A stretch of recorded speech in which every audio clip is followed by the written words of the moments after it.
Limpyo ug malinaw nga eleksyon kini ang tumong sa COMELEC sa pagpakigtambayayong sa Philippine National Police sa Bohol. Ubay-ubayng mga checkpoints ang gimuntar sa unang adlaw sa pagpatuman sa Ganban.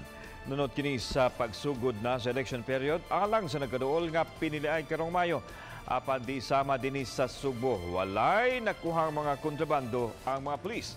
Sagad sa mga nasikop, mao kadtong walay lisensya ug walay helmet.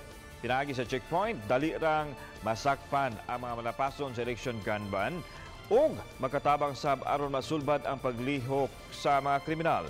Istriktong gisunod sa kapulisan ang mga rehistro sa pagpahigayon sa checkpoints.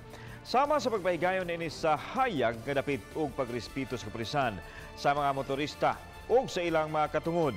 Ang pagmuntar ug usa ka o daghan pang mga checkpoints sa mga strategic area sa matag munisipyo mulungtad hangtod sa Hunyo.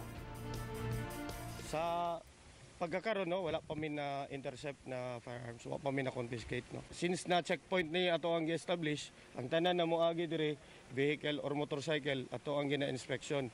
So pero ang atong pagkandak og inspection is nasubay ni siya sa ato ang operational procedure. Visual search lang ta.